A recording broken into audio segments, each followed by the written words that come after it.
Thank you all for being here. I know it's December, before the holidays, there's a lot happening, it's cold outside, so thank you for taking the time to be here this evening.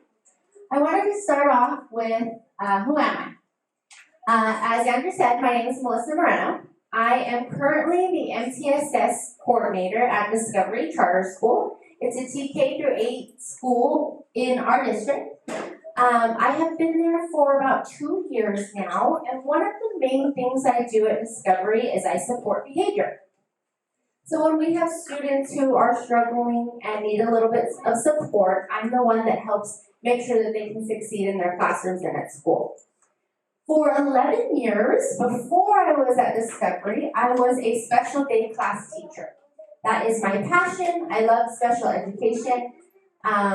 Through that experience, I became the 2018 San Diego County Teacher of the Year. I was able to use all of those skills from the classroom network, get to meet a lot of people in our county, and get to do a lot more with behavior and supporting the needs of our students. I am also a mom. That's my hardest job, of 2. I have a 13-year-old daughter, and that's her. Not smiling, of course, because she always wants to give me that teenage smirk. And then my son is 10. So a lot of things we'll talk about tonight are experiences that I've had with my kids, things that have gone well, and things that have not gone well. As I said, parenting is hard. And although that's a beautiful picture and one of my favorites, we are definitely not perfect. And those kids are definitely not perfect, right? They make mistakes, they do things that they shouldn't do, and they absolutely display inappropriate behavior. But what do we do to fix it? How do I help, and how do I continue to support them throughout? Feel free to stop me if you have any questions on things that we're talking about. If it's something I'll address later in the presentation, I'll hold off on it, but if you would like me to elaborate or go over anything at that time, feel free to stop me and we can do that. So as I said, parenting is really, really hard. We're all doing the best that we can, and some days are better than others. And no one size fits all for parenting. I know my 2 kids, although I like to, they came from the same parents, we do the same things when they were younger, we were raised in the same way, the same activities, but they're both very, very, very different. My daughter was super, super easy. When I had her, she was my perfect little angel baby. And I thought, hey, I can do this. This is so easy. Like, look at it. She follows my direction. She doesn't throw crazy fits at you. Like, this is good. And then I had my son. And then I didn't have any more kids. But he is my high maintenance child. That's what I always called him. He was the kid that cried and cried and cried when he was a baby. And even though he's 10, he's still my sensitive boy. He's still the one that I always say he just requires more of me. He just takes a little bit more to follow some of the things we want him to do. He's amazing. He does all the great things, but he's just different than my daughter. So even though I've done the same things, the things that work for my daughter do not work for my son. And the things that work for my son do not work for my daughter. So part of parenting multiple children, kids in different families, it's really trying to figure out what works best for your child, right? You know your child. So as we think about things to support our kids, we have to think about each kid as an individual. Because even though they're both yours, they're both very different, or if you have more than 2, they're all really different. So the 2 big questions today: how do I deal with my child's behavior? Well, the good thing is all of you are here today, so that's great. You want to know, what do I do? What do I need? What do I need to do? So when we think about behavior, there are certain things that will definitely support and help. And then we want to think about, what are the behaviors that we're noticing? What are some of the things that we would like to change? And how do we do that? And what do we need to know? We're going to talk about some of those things this evening. Yeah, So the first thing, when we think about behavior management, we've often thought about trying to make a child behave. You have to do it because I said so. Well, it doesn't really work, right? I know there are times where maybe my son will be like, why? Why? Why do I have to do that? Because I said. Well, he doesn't really care if I said it. He really wants to know why. So sometimes it's because that's not a safe choice. Or because as a family, this is what we're doing right now, right? So we can't make a child behave. Oftentimes when we think about making a child behave, it leads to an overdependence of reactive procedures. Now, a reactive procedure is just us simply reacting to the behavior. So, my kid smacks the other one, stop! I ask my son to, clean his room, no! Right? Just clean your room. Me, I'm just reacting to that behavior. He jumps off the couch, stop! Although it might stop the behavior in that moment, it doesn't actually change the behavior. So I'm going to keep dealing with this every night, or every day, right? My daughter has more of a smart mouth. Maybe it's because she's a teenager, I don't know. Maybe it's just her. But if I don't, right now we're in the process of working on changing that behavior, changing the way she speaks to people, mainly her parents.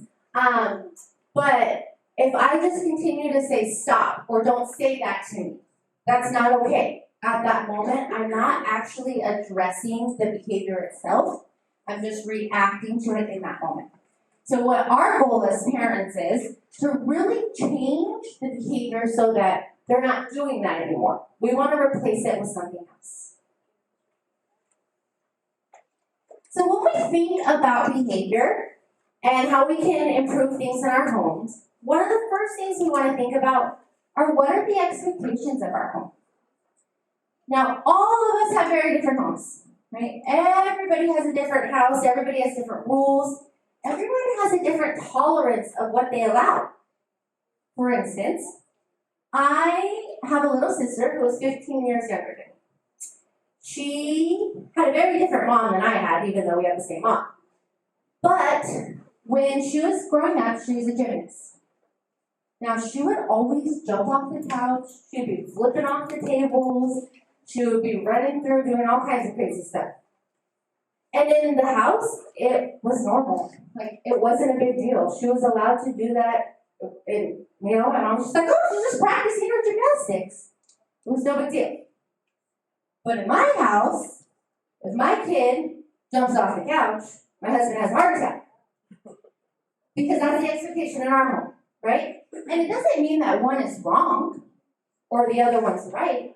It's just different. We all have different expectations of what our rules look like in our house.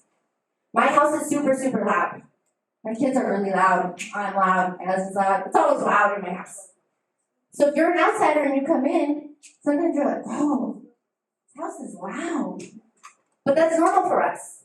I'm used to my kids yelling, Mom, can you come here? Like, it doesn't bother me. But some households, it bothers you, right? So really think about what are the expectations of your home? What do you want? The next one is, do all adults agree on the expectation?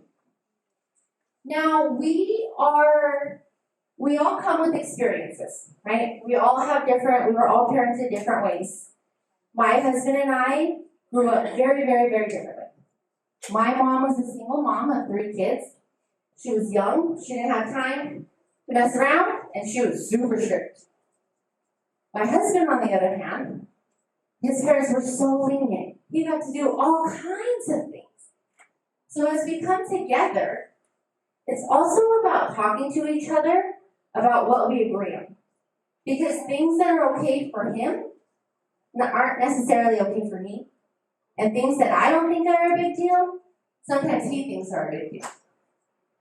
So really talking to your partner, other parents, all of those things, people in the same household, about what are the expectations and what do we agree on. Now, when years back, we lived with my grandparents as we were saving money to buy a house. And my Nana's rules were very different with my kids than my rules, right? My Nana would let them do whatever they want.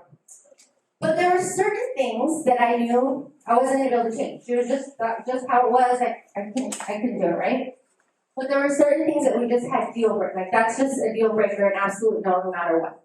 And that's also kind of what my husband and I decided. We have some certain deal breakers. There are certain things that maybe, if I don't like it and he's okay with it, I'm not going to fight with him right there in front of the kids. We can talk about it later. But as long as you have, your deal breakers, no matter what, this is not going to happen. And we all have to be on the same page. The next thing, are the rules enforced by all? So is it okay to do something when mom's home, but not okay when dad's home? Or vice versa, right? If we're not all enforcing the rules that we want, then kids learn really, really quickly what they can get away with and who they can get away with. And that's something that doesn't support their behavior.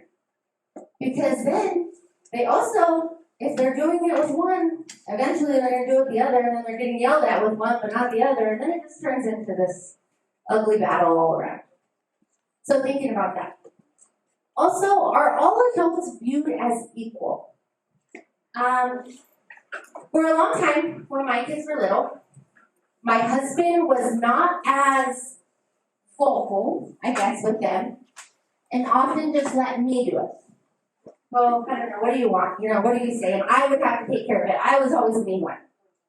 When I was little, my mom would always say, I'm going to call your dad. I'm going to call your dad. And then I would get all scared because she's going to call my dad. But then my dad actually didn't really do anything. It was just a threat. But we want to make sure that our kids know that what I say goes, same as what dad says goes, what anybody else in that house that they have to respect, it still applies to them. So really making sure that we're on the same page so the kids know that we're all equals. They can't ask one person for something and they say no, and then go to the other person and then they say yes. Because then they learn really quickly how to get around that. So really, a lot of this, when we're thinking about behaviors, is that communication with those around you that are supporting you in this parenting job.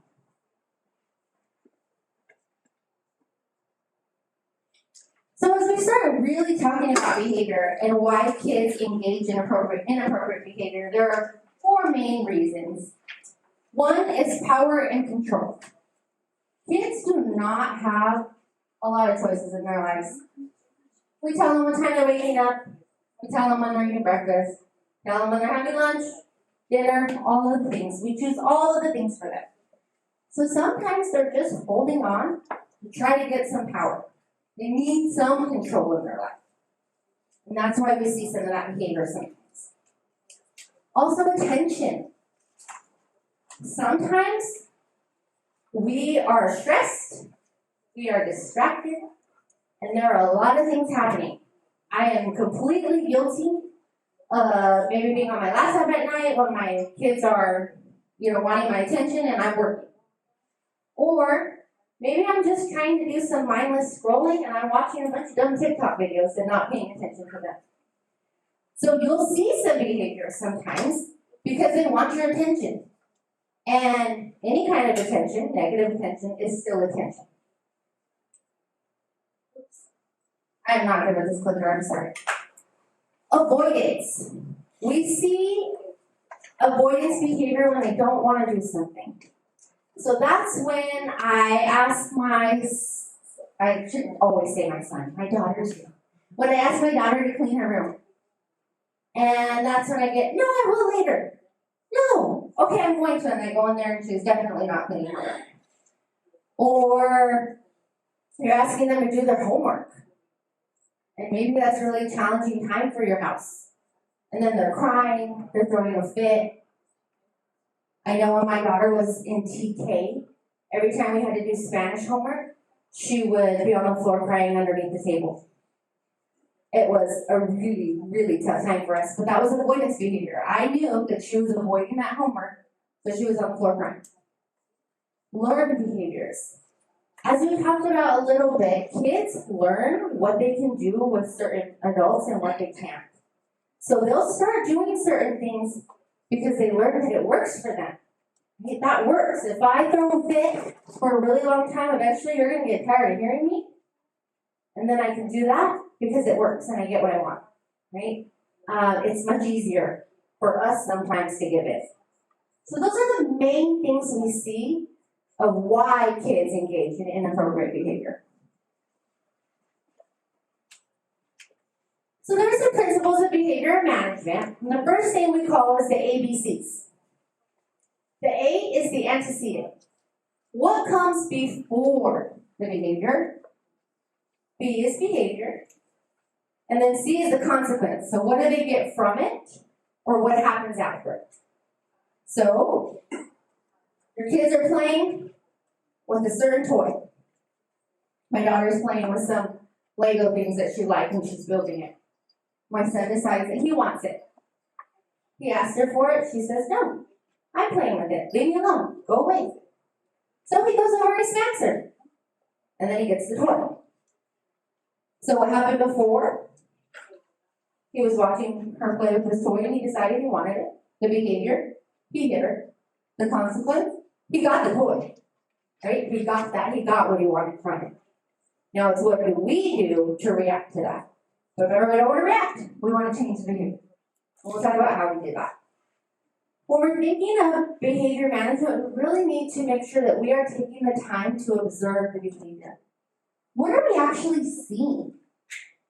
Sometimes when kids are displaying inappropriate behavior, we're so, well, I shouldn't say we, maybe it's just me, but I get really frustrated, and sometimes I get super annoyed with my kids, right? So then when I have those emotions, I'm not really observing the surrounding of what's happening because I'm only focused on myself and how I'm feeling about it and how that behavior is making me feel.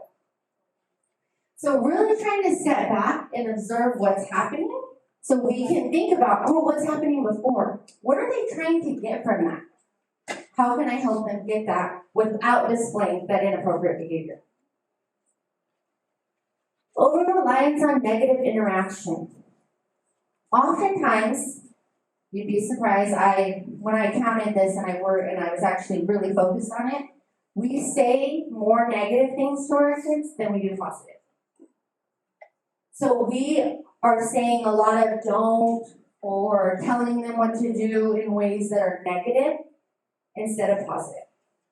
And we really want to work on reversing that. What do we want to see our kids do? How can we say that in a positive way? Because I know I respond better when somebody speaks to me in a positive way than if they're saying it to me negatively. It's the same with our kids, right? They're going to respond better if we are talking to them in a positive way. We want them to respect us, but in order to get that respect, we have to show that we respect them as well.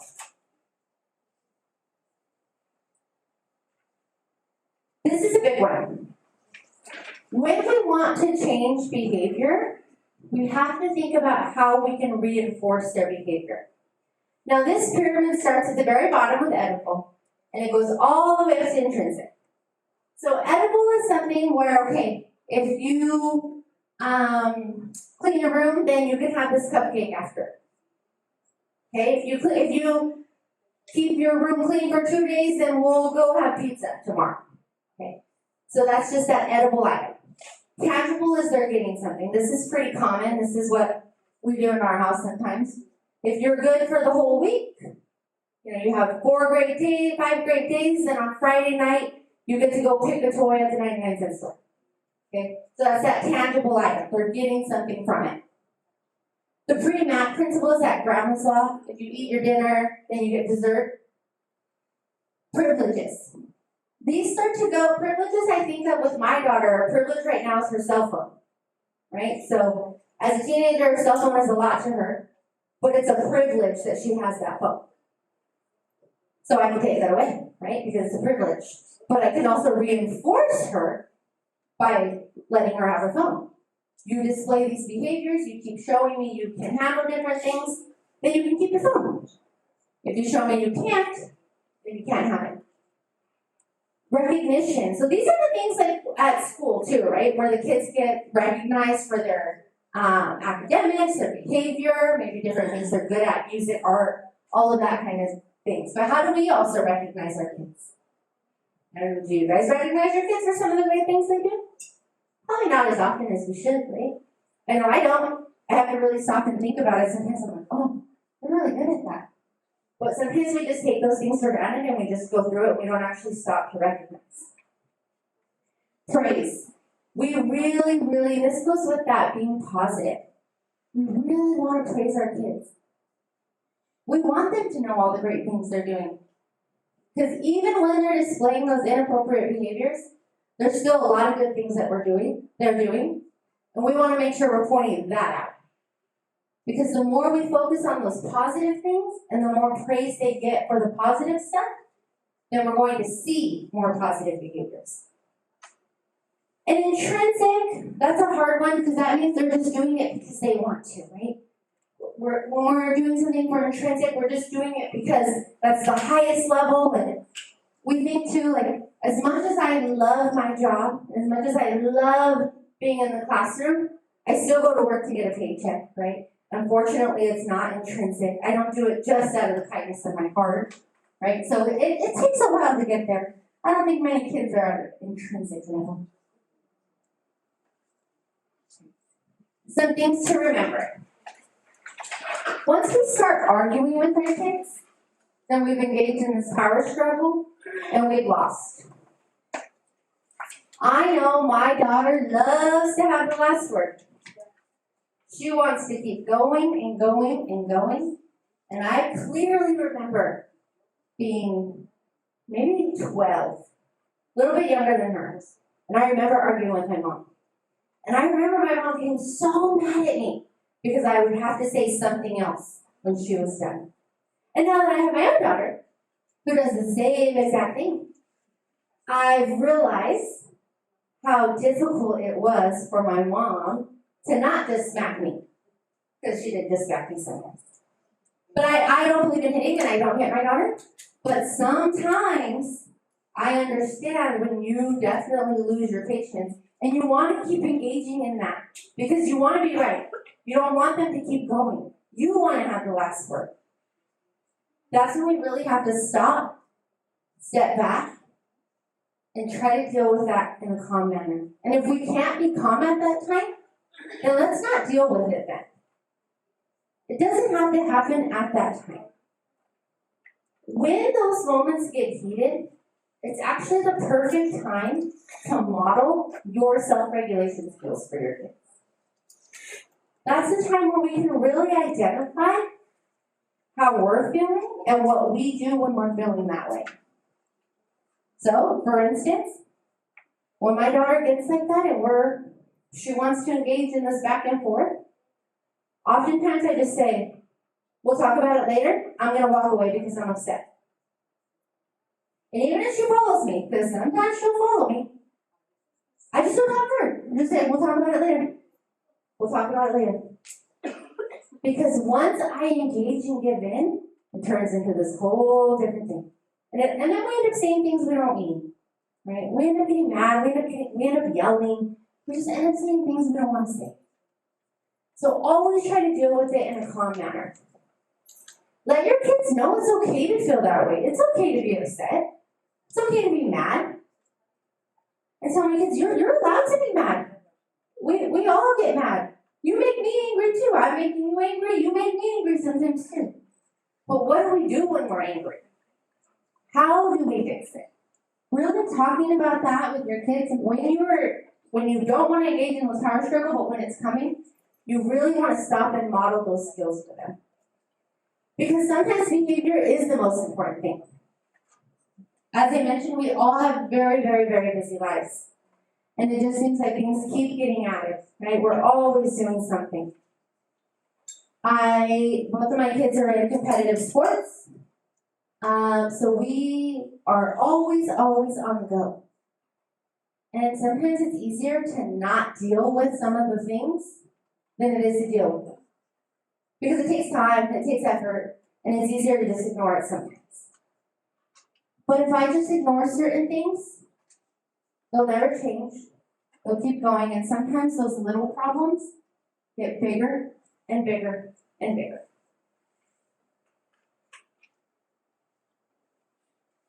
So behavior management is really hard. And some challenges that you might face is family members are not in agreement. You're not always going to agree on what to do. That's just how it is, right? But relationships are compromise, right? We have to compromise. We compromise every day. What are we having for dinner? You want this? No, I want that. Okay, we'll have this. Tomorrow we'll have that. So everything we do is a compromise. It's the same with behavior, right? Even if we're not in agreement, we still have to compromise at some point. We still have to figure that out. Don't figure it out in front of the kids. Figure it out later when they're asleep. But we still want to make sure we have those really hard conversations. And choose your battles. Is it a big, big problem? Or is it a little problem? Can I let that go? Okay. Right? Choose your battles. And then not having high enough expectations. Sometimes we think, oh, they can't do that, they're little. Oh, they don't know that yet, they're still little. They can't learn that, they're little. Well, they don't have the language for that yet. We can't go to that place because they're not going to know how to act there, right? We have to set high expectations for our kids. They can do it, but we also have to help them and teach them how to do certain things and model those behaviors. Because if we don't model the behavior that they want to see, then they don't know what it's going to look like. They don't know what it should look like. So we have to have high enough expectations for them where we can model the behavior and really help them to learn what we want them to do. So things that help. This is a little smaller than I had hoped, but you have your PowerPoints. The first thing is the consistency. We have to be consistent. We can't say it's okay one day and not okay the next day. If we are not consistent, behavior will never ever change. This is the same for everything. We have to be consistent. Structure and routine. Kids thrive on routine. They thrive on structure. So what does your house look like after school? Do they do homework as soon as they get home? And then do activities or then go outside and play? Do they have a snack first and then do their homework? Do they do homework before bed? Well, what does their routine look like? If we set that routine up for kids every day, they're going to thrive. They know what to expect, and then you're not fighting with them throughout that time to do certain things because they already know what's expected. When my kids were little, my little sister told me that my children were robots. Because she was like, oh, we ate dinner, and then they're already like running to the bath, and then they want to get home, like, because they thrive on that structure and the routine. And when we change that, sometimes we'll see some behaviors, but if we can keep that in place, it's really going to help them thrive. Being firm. Sometimes we just have to be very firm with our kids. This is it. It doesn't mean we have to be negative. It doesn't mean we have to yell at them. But we do have to be firm when we're speaking to them about certain things. There are certain rules that no, it's just not okay. So we have to have that firm voice with them. The next one, broken record technique. This one is really good when my daughter wants to argue with me. Because no matter how many times you say it, no matter how many times he tells me something, my answer is not going to change. I just keep saying, we're not going to talk about this right now. We're not going to talk about this right now. We're not going to talk about this right now. And eventually, she's like, and then she'll walk away, right? And then we talk about it later when we're both calm and we're not, mad at each other. And we're both thinking clearly. But really just that broken record technique, exactly what it sounds like, that broken record. Redirection. When kids are little, it works for older kids too, but mainly when kids are younger, we want to redirect their behavior. So if they are playing on, say their kids are playing on the floor, playing with some Legos or something, and they start throwing them. Well, we don't want them to throw them, right? So maybe I'm just going to go over and I'm going to start building with them and just showing them what we want with that. Or maybe I'm going to introduce a different toy, and I'm going to take that over there instead. So it's really just shifting where their focus is into something else, to guide them into something that you want them to do. Praise, again, we just gotta work on that positive praise. I'm guilty myself. I do these presentations and yet still I come home sometimes and I'm like, ah! Right? So really just being positive and praising all of the wonderful things that they're doing. Because even when they're frustrating you, even when they're displaying some really inappropriate behaviors, they're still doing some great things. And we want to praise that. Choices. As I mentioned before, kids don't have a lot of choices. They don't get to choose much of what happens during the day, right? So really providing those choices for them. For instance, do you want to, so if you're thinking about reinforcers, right? What are we going to reinforce them with? Do you want to play a game with me? Or do you want a new board game? Or do you want a new app, right? So just giving them some choices. Even with homework, okay? Maybe they're throwing a fit, they don't want to do the homework. Okay, but they have a reading and a math. Do you want to do math first, or do you want to do reading first? Okay. Do you want to have a snack first? I'll set a timer. Or do you want to, draw for a few minutes, right? So just providing those choices. They're still going to do what you want them to do, but giving them an opportunity to choose and kind of believe that they have a little choice in that. And catch behaviors when they're small. If we don't catch those behaviors when they're small and we keep ignoring them and we let it go because it's easy, then they get bigger and bigger and bigger, and it's harder for us to change it. They get used to doing that, and it gets much harder for us to change those behaviors.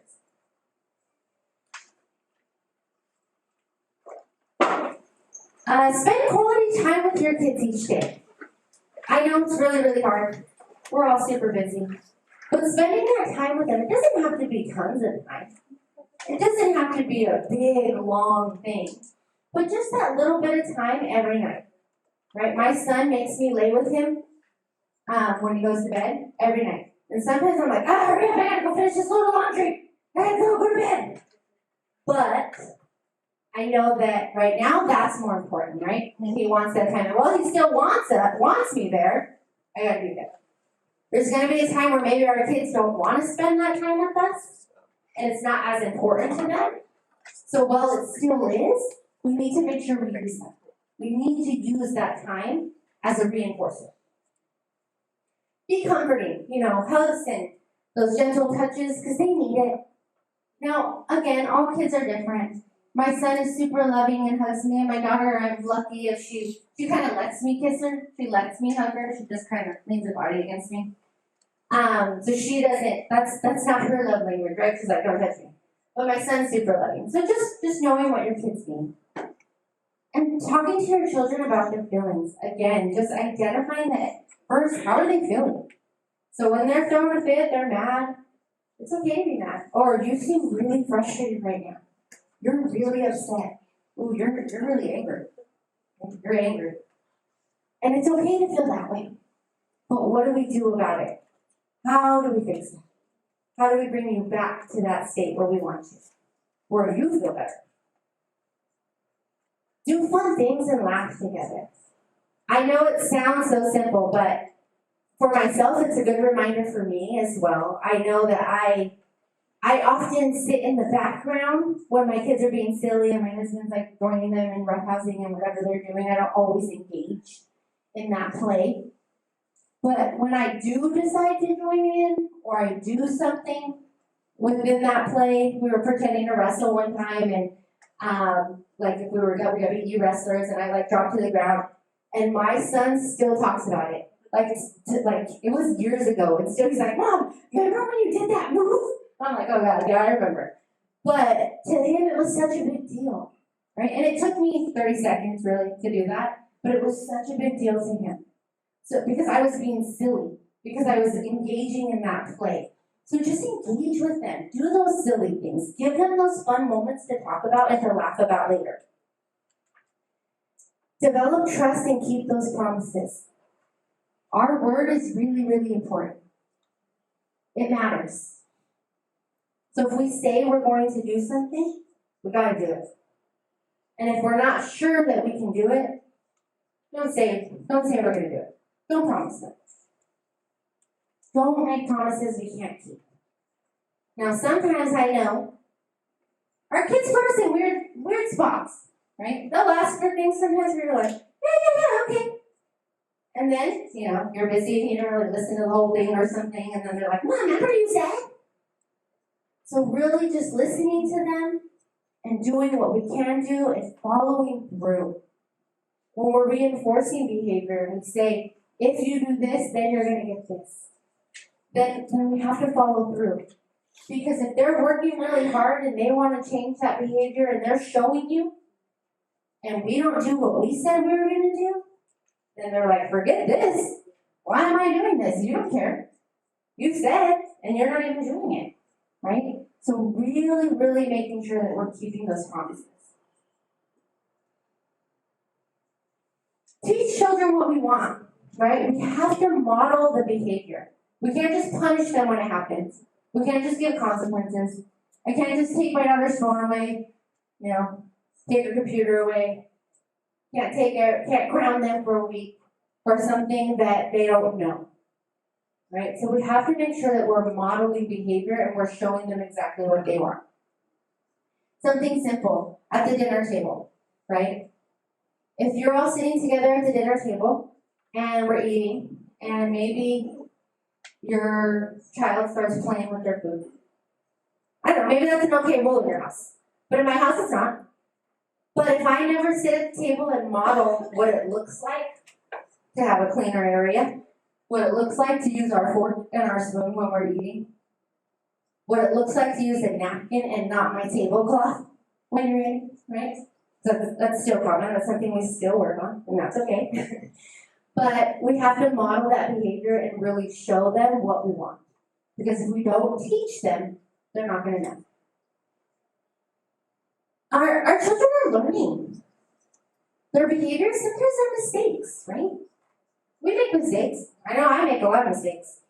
All the time. I'm not perfect. And sometimes I have inappropriate behavior too. Right?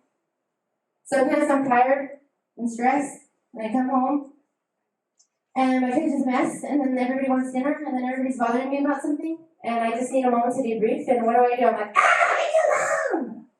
Or I start screaming at my husband about something small, but at that moment, it's really big to me. So I also display inappropriate behavior, right? We all do. So recognizing that we make poor choices sometimes too. And so we have to give our kids some grace. Avoid hitting and spanking.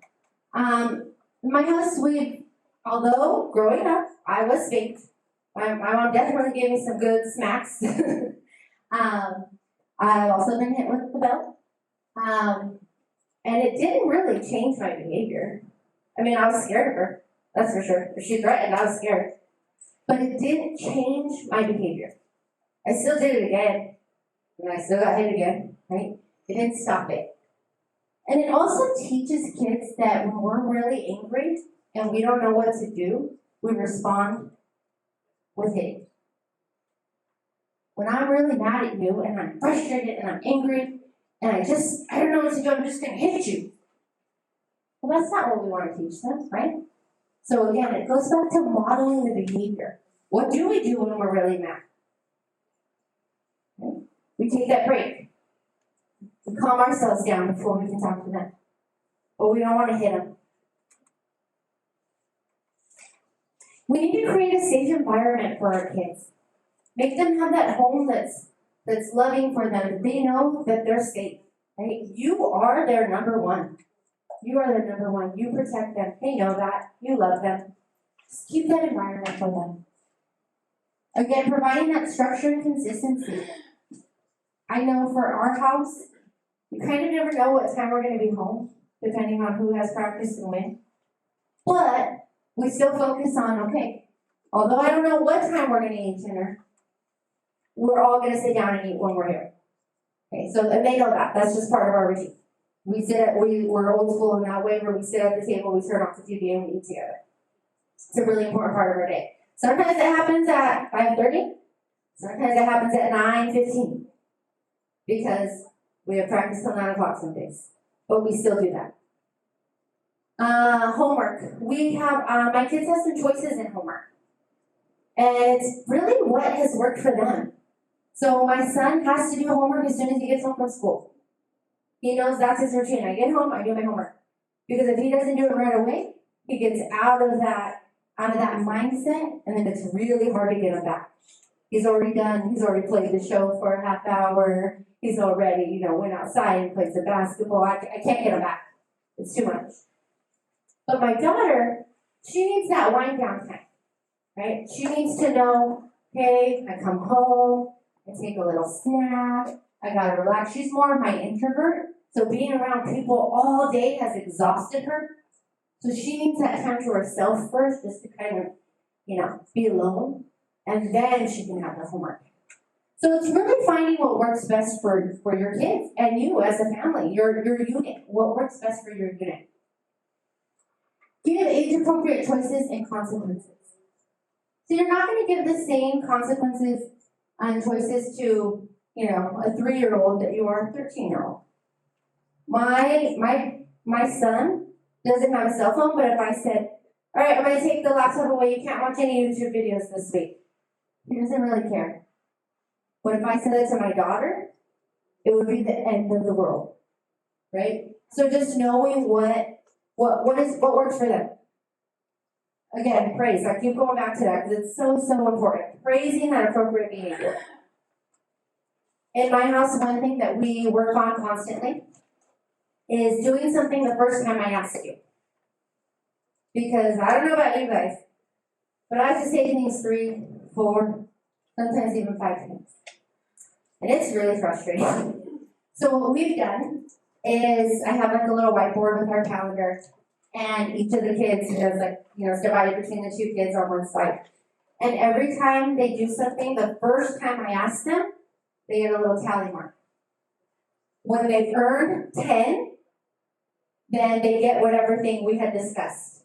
So they know what they're working for, right? They know what they're working for. So my son chooses more time on his video game. And then my daughter usually likes to download some app or something on her phone, but it's whatever you've talked about, whatever you've worked out with them. But for us, that's how I reinforce it.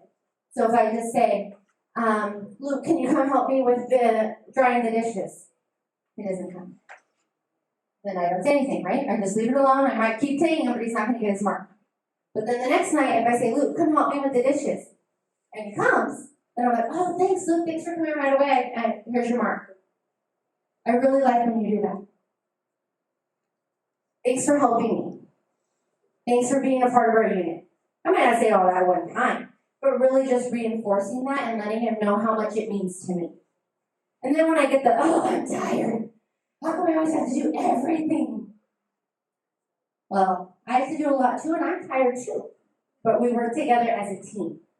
There's actually a lot of research right now about kids who have chores and kids who help and are part of the family and doing those things actually do better when they get to college because they know how to be a unit and they know how to work together for some of those things. So make your kids do chores.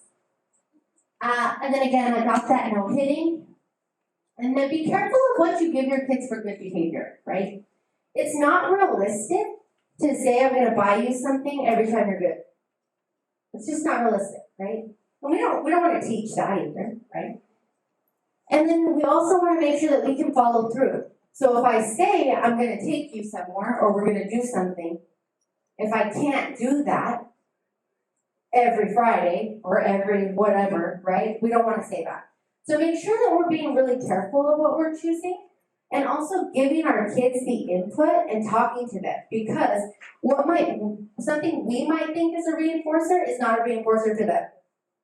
So for instance, think about candy, right? If I'm giving everybody a piece of black licorice, oh, thank you for doing such a good job, thank you for doing such a good job. I mean, do you all like black licorice? I don't, right? So just think, but maybe if I gave everybody a Snickers, that's my favorite, but I don't know if you like that, maybe you don't like peanuts. So really talking to the kids about what is going to reinforce them and coming up with those together, because if they don't have that buy-in with it, then you're not going to see the change in behavior. So what can you do right now? Work on your skills related to behavior management. Well, you're all here. So you're all working on it, you're already thinking about it, right? You already know. Focus on one behavior at a time. Some of you may be thinking right now, like, they do this, and this, right? All of the things that we would want to see different. But let's start small. Let's focus on one thing at a time, and let's not overwhelm ourselves or them. You want to consider, what is the inappropriate behavior? What is it that they're doing? What is it that we want to change? What is it that you expect instead? And what would that look like, right? What does it look like? What are the components of that? Once we know what we want to change, we want to teach the behavior expectations that we desire. What is it that we want to see? We want to teach that. We want to show them exactly what that looks like. We want to model it, right? We want to watch them do it correctly. And then we reinforce, and we reinforce more. And even when it works for a little bit, you might have to come back and do it again. Just like that, please do something the first time I ask you thing. This is a constant thing in my house. We could be really good for a while, and then, I don't know, the moon is full or something, and then we go again, right? And it's down, and then we have to start again. So it's okay. It's okay if you do that sometimes, but always just go back to that reinforcement. So what do we want to see? How do we reward it?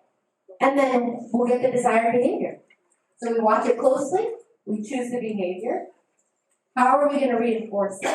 And what type of reinforcement are we going to do? Now, as I said, it can be something as simple as your whiteboard and tally marks. We also do stars in my house for my daughter because she's not always the kindest girl around. She is outside, but to her brother, she's just not very nice. So we work on that, right? So when I catch her doing something that's nice and helpful, then I make sure and I give her her little star on the whiteboard, and then she works for a gel manicure every month, right? That's her thing. She wants that mani. She doesn't get it every month because she doesn't earn her stars, right? But at least it keeps her motivated to and then I see her. Sometimes I see her when she goes to say something mean to her brother. I see her be like, oh. And sometimes she'll fix it because she knows, right? So what is reinforcing that? And everybody's reinforcer is different. Remember, you're the most important factor. They want you. They want your time. They want to spend time with you. Use it. Use yourself as that reinforcer. Especially now. They want you around. When my son was playing one time, as I said, they play sports, and my son plays baseball. And I was not paying attention. I was on my phone as he was practicing. And later, I was paying attention, some of it, but definitely not all of it. And that evening, I was like, oh, good job. You did a great job. And he was like, you didn't see me. And I said, yes, I did. I was there. And he was like, when I looked, you were on your phone. They see it. They see everything.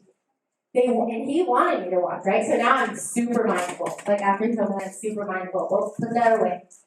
Just as we don't want them on their phones or on their technology and stuck in all of that, we got to be mindful of ourselves too, because we fall into that trap as well. So really taking the time and spending that time with them and letting ourselves be the reinforcers. Thank you.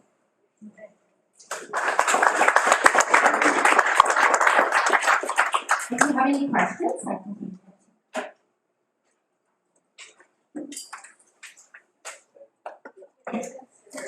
Oh, you have to use this, sorry. Would you consider a sport a privilege? Yes and no. So a sport is definitely a privilege in some ways. However, it teaches a lot of great things. So not that this is the right end all be all, but in our house, what we do is if you are not displaying the behaviors or you're having a rough week or something's happening, you have to tell your coach. So I tell my son, all right, then you need to go tell your coach that you're being super disrespectful to your parents and you had a bad day at school, and then see what your coach says. And that's how we address it. And then I usually give the coach a heads up, like, hey, he's gonna come talk to you, he's probably already crying, because he's scared. And then that helps a lot. And sometimes what I do is I make them write a letter to their coach. I don't make it I say, okay, you wrote the letter. Now show me this week that you can handle it. All right, you don't have to give it to them. And it just kind of reminds them about that. So I don't necessarily take it away. I haven't had to take it away yet, but that's how I use it.